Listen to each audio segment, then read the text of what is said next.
Idol, buti ka pa. Ang addiction mo ay mag-workout. Oo, hindi lang yan. Pati magdasal sa Diyos natin, magsamba sa Kanya, pati sa aking misis. Tsaka syempre magtrabaho. Hindi ko lang pinapakita sa inyo dahil di naman kailangan. Hinakita nyo itong mga vlog, tsaka kanta. Syempre may effort din yun, pero worth it naman yung balik. And then kaya ako natutunan na umiwas sa pag-inom, sa droga, sa pambababae.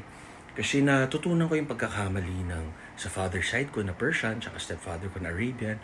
Ang kinamatay nila, manginginom sila, nadaling liver nila. Nung Persian kong tatay, Iranian, yung Arabian naman, kidney. Tapos yung lolo ko naman, manginginom magang pumanaw. Kasi nga, yung tiga Batangas, syempre. Ano tawag doon sa nainom? Nabarik. Ayun, so...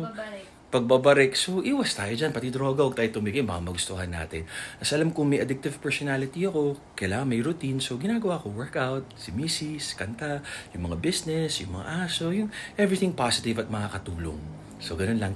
Tama kayo. Mali ako. I'm not your doctor. Do what works for you. Happy, healthy. Always pray and be a good person.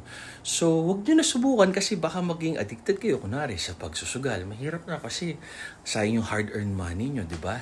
Nasa huli ang pagsisisi.